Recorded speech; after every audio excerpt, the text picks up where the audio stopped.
So now we know a couple things. We know that a hindered substrate can make the elimination product major. We also know that we need an alpha antihydrogen in order to do the elimination reaction. And the last thing we know is that the type of base can affect whether we get the Zaitsev product or the Hoffman product as our major product. So let's look at this first one. In this first one, we have a tertiary halogen because we have a carbon that's attached to a tertiary carbon. We also know that it has a neighbor that's tertiary. So we know for a fact it is hindered. Now, we also have an unhindered base, sodium hydroxide. So those are two things we know. So we want the Zaitsev product. So where are our alpha hydrogens? We have an alpha hydrogen right here, and we have two right here. So which ones do we pick? Well, a neat little trick.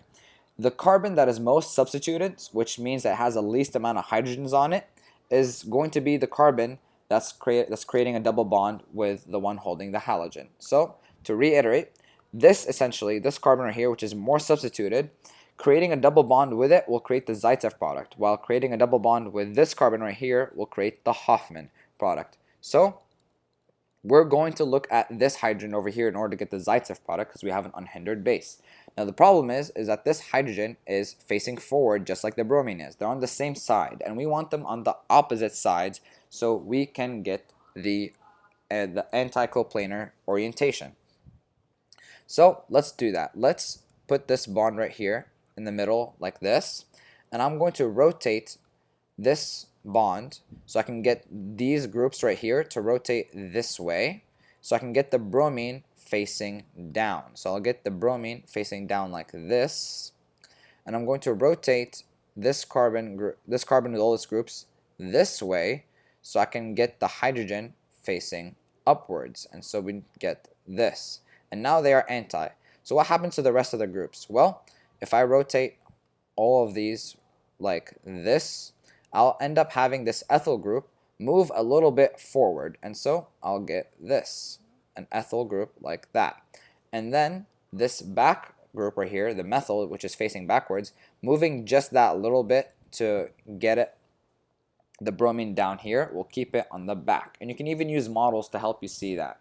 Now, with this hydrogen, if we move it a little bit to the front right here so we can get it up, this phenyl group, which is on the plane, is going to move a little bit into the screen. And so I'm going to orient it and write it as pH for phenyl, which is the same thing as a benzene group. And then that methyl group, which is facing almost up and back, if I move it a little bit down that way and rotate it like that, it's still going to be pointing down and backwards like this. And so now we can do our elimination reaction. We have our oxygen. It's going to attack our hydrogen. Those electrons are going to form a pi bond over here with this carbon. And the bromine is going to leave. Oh, did I just write B? This needs to be a bromine. All right, not boron. So that's going to happen. Now, how do we know how the alkene is oriented? We want to know is which parts are on the same side. So we have our alkene. Now we want to know where are the methyl groups on the same side or the opposite side? Which is it? The way we know is by looking at how they're oriented. We notice that the phenyl group or the benzene group and the ethyl group are on the same side. So we're going to draw them on the same side. We have our benzene group right here, and then we have our ethyl group right there. So they're on the same side. And then we also notice that we have our methyl groups pointing backwards, and they're both pointing backwards, which means they're going to be on the same side.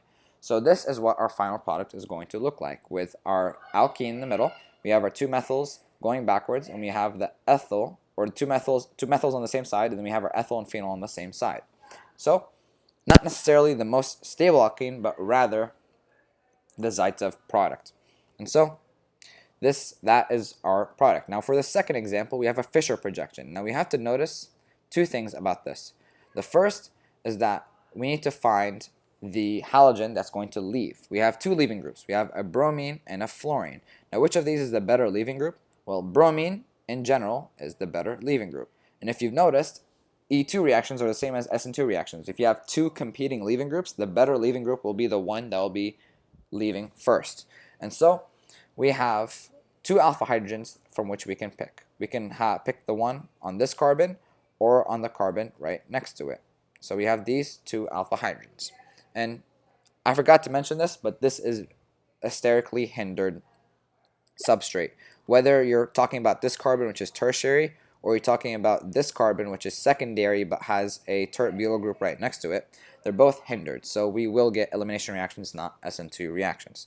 So we have two alpha hydrogens. Now, since we have an unhindered base, we want the Zaitsev product. So we're going to look at the carbon with the least amount of hydrogens, which is going to be this carbon right here. So we're going to talk about this hydrogen over here.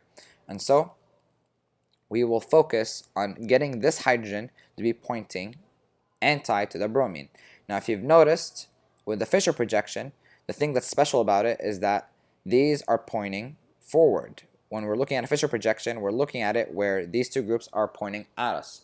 So what I'm going to do is rotate this carbon bond right here this way, so I can get the bromine to be pointing on this side and backwards. And so if we do that, we'll end up getting this right here. So we have our middle bond, which is on the plane. We have our methyl, which is going backwards, CH3 right here. We have our fluorine, which is pointing upwards and towards us. We have our hydrogen, which is also pointing up and towards us. We have now, after we rotate this carbon bond, our tert-butyl group is now going to be going back on the right side. So tert-butyl right here, CH3, then 3. And then we have our bromine pointing down on the right side. And then since we rotated this, which used to be down, the methyl group is now going to be pointing upwards.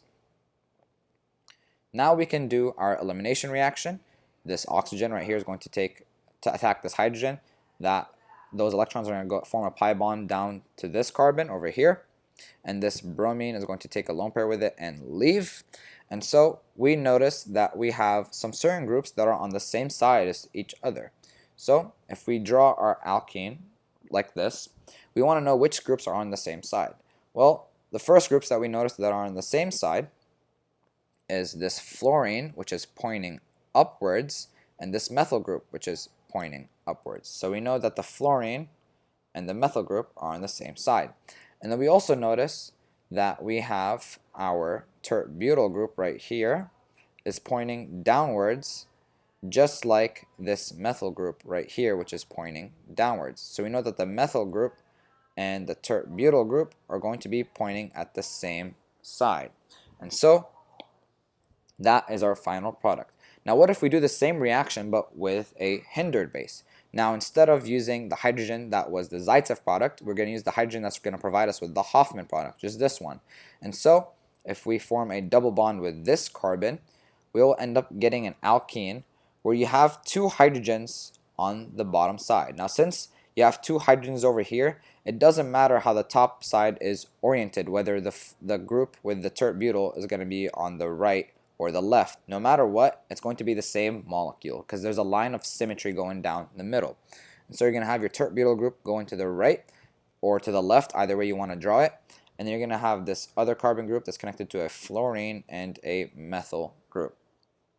And so that is your final product if you get the Hofmann product. So just so we know, this is the Zaitsev product. This is also a Zaitsev product. And this is our Hofmann product. And this is because we had our hindered base, potassium tertiary butoxide, which if you don't know what that looks like, this looks like this with a negative charge, a potassium with a positive charge, and we have our tertiary carbon right there. So that was some little practice.